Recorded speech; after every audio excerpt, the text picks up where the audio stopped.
Le noyau est un composant essentiel de n'importe quel système d'exploitation moderne. On le désigne souvent dans la communauté GNU Linux, mais on ne donne rarement d'explications sur la nature de ce noyau. Qu'est-ce que c'est, à quoi ça sert et pourquoi y en a-t-il de types différents? Le but de cette vidéo n'est pas d'expliquer toutes les technicités autour du noyau. Non, ici on va parler en termes simples pour essayer de comprendre les idées de base. Le noyau est un logiciel responsable de la gestion des ressources matérielles. C'est lui et lui seul qui dispose d'un accès direct et général à l'ensemble des ressources matérielles de l'ordinateur. Tous les autres logiciels doivent demander l'accès au noyau qui s'occupe de coordonner le tout et éviter les conflits. Il sert également à coordonner et à assurer la communication des processus qui doivent fonctionner ensemble.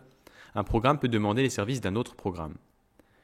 Définissons quelques concepts nécessaires à la compréhension du noyau. Faisons d'abord la distinction entre logiciel et matériel, ou hardware et software en anglais. Ce qu'on désigne par matériel sont les composants physiques de l'ordinateur, soit le processeur, la mémoire, le disque dur, etc. C'est ce que vous verrez en ouvrant votre PC. Pour simplifier, c'est ce qu'on peut toucher. Le logiciel ou les logiciels sont les programmes qui exploitent les ressources matérielles de l'ordinateur. Il s'agit d'instructions et de codes qui tournent sur le PC. Votre système d'exploitation est un grand logiciel composé de plus petits logiciels qui tournent sur votre matériel. Pour simplifier, c'est ce qu'on ne peut pas physiquement toucher. Il est nécessaire d'avoir une harmonie entre le logiciel et le matériel pour assurer un bon fonctionnement de l'ordinateur. Les différents programmes qui tournent ne sont généralement pas conscients de la présence d'autres programmes et utilisent donc les ressources comme s'ils étaient seuls. Pourtant, la plupart des ressources matérielles ne peuvent pas être partagées, donc si deux programmes tentent d'accéder à une ressource simultanément ou déjà en utilisation, le plantage est quasi assuré. Pourtant, il y a des dizaines de programmes et de processus tournant simultanément sur votre machine. Il est donc impératif de disposer d'un système de coordination si on veut éviter un carambolage. C'est le noyau qui se charge de ceci. Lorsque les programmes veulent utiliser une ressource matérielle, ils ne s'adressent pas directement à la machine, mais au noyau, qui agit tel un intermédiaire. On appelle cela l'abstraction matérielle. Pour mieux comprendre la nécessité d'un système de coordination centralisé, illustrons par un exemple ce qui pourrait arriver si deux programmes sont lancés sans coordination. Un des problèmes que l'on pourrait rencontrer est le conflit mémoire. La mémoire est une ressource matérielle que les programmes peuvent utiliser et sert à stocker différentes données. Elle permet un accès rapide au processeur, donc les programmes sont chargés depuis le disque dur vers cette mémoire quand ils sont lancés. Elle est subdivisée en octets et chaque octet peut être utilisé pour stocker de l'information. Imaginons que deux programmes soient lancés et occupent tous deux une partie différente de la mémoire. Ensuite, le premier programme va faire des opérations de telle sorte à ce qu'il commence à occuper l'espace mémoire du deuxième programme. Il commence donc à écrire des données dans les cases qui comportent des données appartenant au deuxième programme, totalement sans s'en rendre compte. Le deuxième programme va très probablement planter puisqu'il manque une partie de ces données. On dit qu'il est corrompu.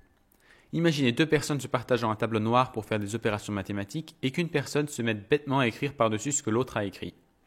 Un noyau coordonnerait les demandes d'accès à la mémoire et allouerait des cases mémoire au programme, de telle sorte à ce que ce genre de conflit n'arrive jamais. Le noyau peut également fournir d'autres services que l'accès matériel, comme la gestion des réseaux ou le système de fichiers, mais ceci dépend de sa conception. Il existe en effet plusieurs approches pour créer un noyau, donc les noyaux disponibles ne se ressemblent pas et fonctionnent de manière différente en fonction de l'application finale recherchée et de la philosophie adoptée par les développeurs. Le noyau est généralement le premier programme à être chargé en mémoire, donc à être lancé au démarrage du système d'exploitation, et c'est lui qui autorise le démarrage de tous les programmes suivants. Il fonctionne dans ce qu'on appelle l'espace noyau, qui est un espace en mémoire réservé et auquel aucun autre programme n'a accès pour des raisons de sécurité. Le noyau est la clé de voûte du système. Tout dysfonctionnement aurait potentiellement des conséquences dramatiques. La stabilité est donc de rigueur pour tout noyau. Cependant, le noyau joue un rôle déterminant également au niveau de la performance générale et se doit d'être le plus efficace possible quant à la gestion matérielle et la communication. De plus, il se doit d'être protégé contre les attaques informatiques et virus puisqu'il a un contrôle quasi absolu sur le système. Plusieurs exemples de noyaux couramment utilisés sont NT pour Windows, Linux pour toutes les distributions GNU Linux et Android, ou XNU utilisé par macOS X. Vous avez maintenant une bonne idée de ce qu'est un noyau et de ce qu'il fait. Dans la prochaine vidéo de la série, on va parler des différents types de noyaux. N'hésitez donc pas à poser vos questions et suggestions dans l'espace commentaire, et à très bientôt.